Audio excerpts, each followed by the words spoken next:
इस वीडियो को देखते देखते ही आप बहुत सारे लोगों को गालियां बकने वाले हो। सिर्फ इतना ही नहीं, अब इसको देखिए, हो सकता है इसको देख के थोड़ा शॉक लगे, लेकिन शॉक क्यों लगेगा? आप तो इसके आदी हो चुके हो। आप और हम इसको जी रहे हैं। Tax tax tax.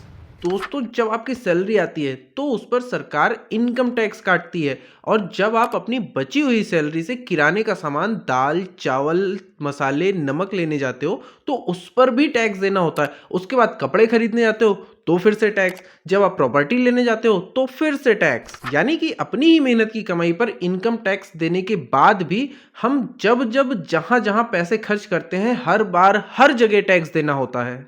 इस न्यूज को देखिए, 4300 करोड़पति इस साल भारत छोड़ सकते हैं। पिछले साल 5100 लोगों ने भारत छोड़ दिया। 5100 लोगों ने नहीं, 5100 करोड़पति लोगों ने। और ये जो भारत छोड़कर जा रहे हैं, ये दुबई, सिंगापुर, यूके, अमेरिका, इन सब कंट्रीज में जा रहे हैं। 114 ऐसी कंट्रीज हैं जहां पर भारत छोड़ के लोग शिफ्ट हो रहे हैं, लेकिन ये 2-4-6 कंट्रीज हैं जहां पर सबसे ज्यादा लोग जा रहे हैं। तो ऐसा क्यों कर रहे हैं ये लोग? इनके पास इतना सारा पैसा है, बहुत सारी कमाई की है इन्होंने, बहुत बड़ी वेल्थ है, उसके बाद भी ये क्यों शिफ्ट हो रहे हैं इंडिया से? इसकी एक सबसे बड़ी वजह है हमारा टैक्स सिस्टम। आज इसको डिटेल में डिस्कस करेंगे, और मैं आपको गारंटी देता हूं कि इस वीडियो को देखते देखते ही आप बहुत सारे लोगों को गालियां बकने वाले हो। तो चलिए वीडियो को शुरू करते हैं, क्योंकि जानकारी जरूरी है।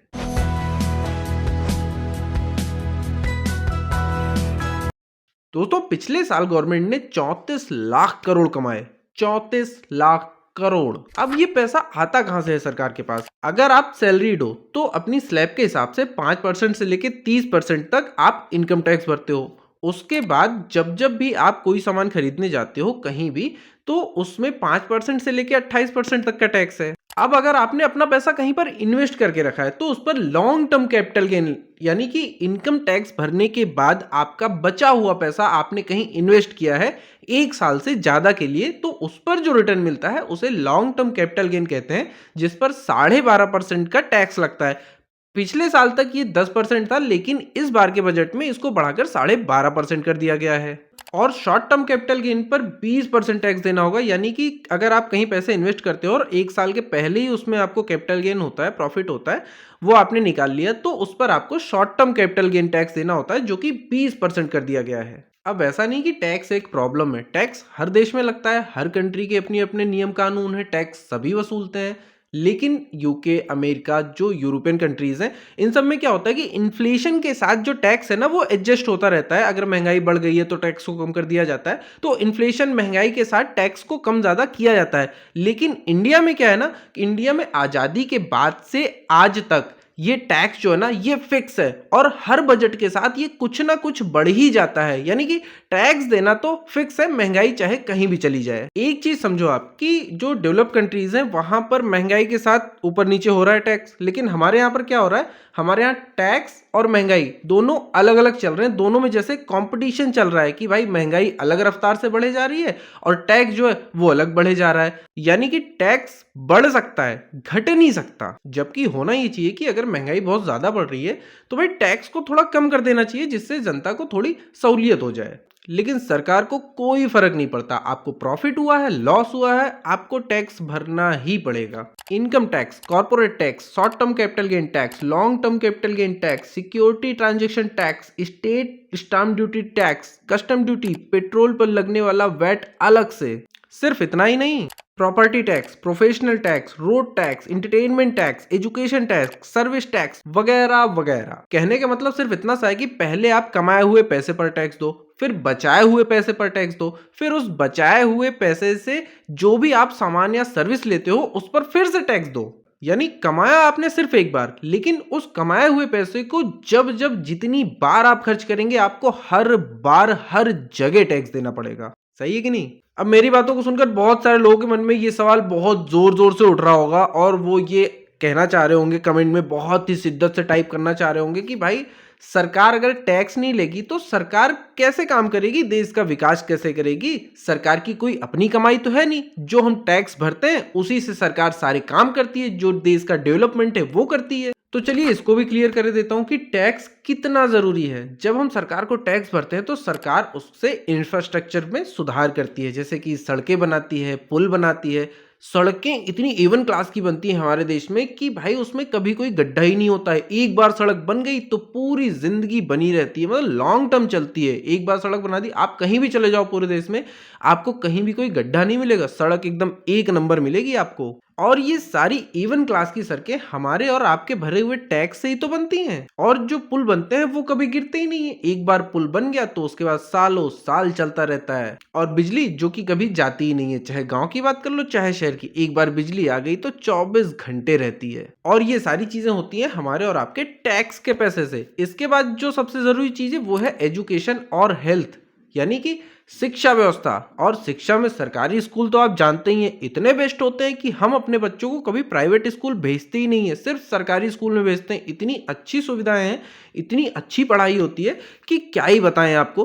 तो ये हमारे और आपके टैक्स के पैसे से होता है। और अगर हेल्थ की बात करें तो भाई हमारे सरकारी अस्पताल इतने अच्छे होते हैं, उसमें इतनी अच्छी सुविधाएं होती हैं, उसमें डॉक्टर्स इतने अच्छे अच्छे होते हैं कि हमें कभी भी प्राइवेट अस्पताल जाना ही नहीं पड़ता है। इसके बाद आती हैं सोशल वेलफेयर स्कीम्स, यानी कि जन कल्याणकारी योजनाएं। जो सरकार योजनाएं बनाती है कि 200 यूनिट तक बिजली का बिल फ्री, पानी का बिल पूरा माफ, बस का किराया टोटल फ्री, और जो काम नहीं करेगा उसके अकाउंट में हम हर महीने खटाखट 8,000 रुपए भेज देंगे, वगैरह वगैरह। ये सब हमारे और आपके टैक्स के पैसे से ही तो होता है। यानी कि कुल मिला के सरकार जो भी काम करती है, जो भी पैसे खर्च करती है, वो हमारा और आपका दिया गया टैक्स का पैसा ही होता है।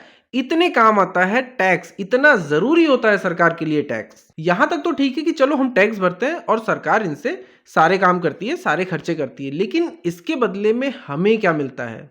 ये मिलता है सड़कें बनी दरिया, जगह जगह लगा जाम। ये है हमारे टैक्स का सही इस्तेमाल। दिल्ली में भारी बारिश से सड़कें जलमग्न, कारें डूबी। मुंबई में आफत, चारों तरफ त्राही त्राही। ये भी हमारे टैक्स के पैसों का सही इस्तेमाल। आपके शहर या गांव में टैक्स के पैसों का सही इस्तेमाल कैसे हो रहा है, ये भी आप कमेंट करके बता सकते हो मुझे।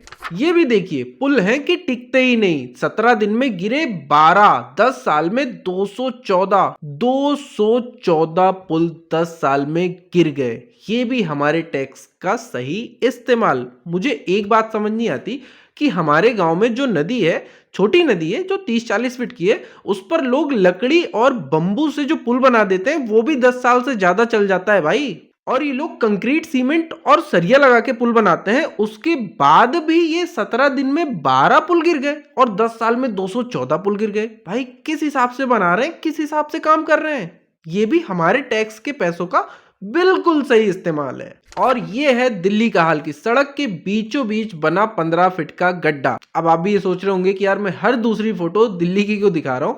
वो इसलिए क्योंकि दिल्ली हमारे देश की राजधानी है और ये हमारे पूरे देश को रिप्रेजेंट करती है। तो सोचिए, जब दिल्ली का हाल ऐसा है तो बाकी जगह पर पूरे देश में कैसा हाल होगा। आपके शहर किस गांव में रहते हो, आपके शहर का कैसा हाल है, ये कमेंट बॉक्स में जरूर लिखिएगा। और मैं इस वीडियो में किसी एक सरकार की बात नहीं कर रहा हूं, आजादी के बाद से आज तक जितनी भी सरकारें आई हैं मैं उन सब की बात कर रहा हूं। अब इसको देखिए, हो सकता है इसको देख के थोड़ा शौक लगे, लेकिन शौक क्यों लगेगा? आप तो इसके आदी हो चुके हो, आप और हम इसको जी रहे हैं। देश के 80% सरकारी अस्पतालों में घटिया है मेडिकल सुविधाएं। और ये मैं नहीं कह रहा हूं, खुद सरकार ने ही सर्वे कराया था, उसमें ही खुलासा हुआ है। ये दिल्ली सरकार का शिक्षा और स्वास्थ्य के क्षेत्र में दावा हकीकत से कोसों दूर। ये लो, फिर से दिल्ली का नाम आ गया। ये सितंबर 2023 की बात है। दिल्ली के ही सरकारी अस्पताल में एक बंदे को जो MRI स्कैन होता है उसको स्कैन कराने की डेट जो मिलती है वो 2024 मिलती है और एक को 2026 की डेट मिल जाती है। भाई 2023 से वो 2-2.5 साल 3 साल बाद की डेट दे दे रहे हैं उसको कि तब आके स्कैन कराना। और यही बंदे जब सरकारी अस्पताल से बाहर निकलते हैं तो सेम डे या फिर बहुत ही ज्यादा भीड़ होती है तो 1 से 2 दिन में उनका MRI स्कैन हो जाता है। ऐसा कैसे होता है कि एक जो छोटी दुकान खोल के बैठा हुआ है, जो अकेले जिसने पैसा इन्वेस्ट किए हैं, वो सारे स्कैन कर दे रहा है 1 से 2 दिन के अंदर। लेकिन सरकारी अस्पताल जहां पर गवर्नमेंट करोड़ों रुपए इन्वेस्ट करती है उसके बाद भी वो लोग 2-2 3-3 साल बाद की डेट दे रहे हैं। ये भी है हमारे और आपके टैक्स का सही इस्तेमाल। ऐसे सभी सरकारी अस्पतालों में मशीन खरीदने का पैसा, डॉक्टरों की सैलरी, उनका खाना, उनका रहना, सारी चीजें हमारे और आपके टैक्स से ही जाता है। जो लोग कहते हैं कि देश में सिर्फ 1 से 1.5% लोग ही टैक्स भरते हैं जिसकी वजह से देश का विकास नहीं हो पा रहा है, तो उन लोग को मैं एक बात साफ कर देना चाहता हूं कि देश में 100% लोग, यानी कि हर एक नागरिक टैक्स भरता है। आप एक बात बताइए मुझे कि जो हम इनकम टैक्स, कॉर्पोरेट टैक्स भरते हैं, क्या सिर्फ वही टैक्स की कैटेगरी में आता है? क्या जो हम जीएसटी पे करते हैं वो टैक्स नहीं है क्या? जब आप एक चिप्स का पैकेट खरीदते हैं ना तो उस पर 12% का टैक्स लगता है, और उसके बाद अगर आपका चॉकलेट खाने का मन है या फिर क्रीम वाला बिस्कुट पसंद है तो उस पर 18% टैक्स भरते हो आप। रेस्टोरेंट में खाना खाओगे, एसी वाले में जाओगे तो 18% का टैक्स है, और नॉन एसी में जाओगे तो 5% का टैक्स है, लेकिन टैक्स तो देना ही पड़ेगा। कपड़े तो पहनते ही होंगे ना, अगर आप 1000 रुपए से कम की ड्रेस लेते हैं तो उस पर 5% का टैक्स देना होता है, लेकिन अगर वो 1000 रुपए से ज्यादा की ड्रेस हो जाती है तो उस पर 12% टैक्स देना होता है। अब पैरों में जूते भी तो चाहिए, जब आप 500 रुपए से कम का जूता लेते हैं तो उस पर 5% का टैक्स लगता है, लेकिन जैसे ही 500 रुपए से वो ऊपर पहुंचता है जूता, तब आपको 18% टैक्स देना पड़ता है। अब आप मुझे बताइए कि कितने लोग 500 रुपए से कम का जूता पहनते हैं? आपने कौन सा पहन के रखा है? लेकिन क्या फर्क पड़ता है, टैक्स तो फिर भी देना ही पड़ेगा। जब एक आम आदमी 5-10 साल अपनी मेहनत की कमाई को बचाकर उससे घर बनाता है तो वो सीमेंट पर 28% टैक्स देता है, सरिया और लोहे पर 18% टैक्स देता है, ईंट, गिट्टी, बालू, पत्थर पर 5% से लेके 28% तक टैक्स देता है। इसके बाद जब घर बनकर तैयार होता है तो उसके पेंट, वॉलपेपर, वार्निश पर 28% का टैक्स देता है। क्या ऐसी कोई चीज है जिस पर टैक्स नहीं है? पानी, उस पर भी 12 से लेके 18% का टैक्स है। अब कुछ लोग को लग रहा होगा कि यार हवा पर कोई टैक्स नहीं है, हवा हम फ्री में यूज कर रहे हैं, उस पर तो कोई टैक्स नहीं लेती है। तो भाई जागो, हमारी हवा जो है ना वो भी इतनी ज्यादा पॉल्यूटेड हो चुकी है, उसके लिए भी एयर प्यूरिफायर आ चुका है और उस पर 18% का टैक्स है। अगर आपको कोई ऐसी चीज मिले जिस पर टैक्स नहीं है तो उसको कमेंट जरूर करिएगा। तो कहने का मतलब ये है कि देश का हर एक नागरिक डायरेक्ट या इनडायरेक्ट टैक्स पे कर ही रहा है, लेकिन हमें क्या बताया जाता है, न्यूज और न्यूज़पेपर में बड़े बड़े आर्टिकल छापे जाते हैं कि देश का सिर्फ 1% आदमी ही टैक्स भर रहा है, बाकी तो भरते ही नहीं है। दोस्तों बहुत सारी चीजें अभी भी छूट रही हैं, लेकिन वीडियो बहुत ही लंबा हो रहा है, तो फिर किसी दिन इसके बारे में अपन बात करेंगे। आपको क्या लगता है, आपके क्या थॉट्स हैं कि क्या चीजें होनी चाहिए, क्या नहीं होनी चाहिए? और मेरे अकेले की आवाज उठाने से ये चीजें नहीं होंगी, हमको साथ में मिलकर आवाज उठानी पड़ेगी।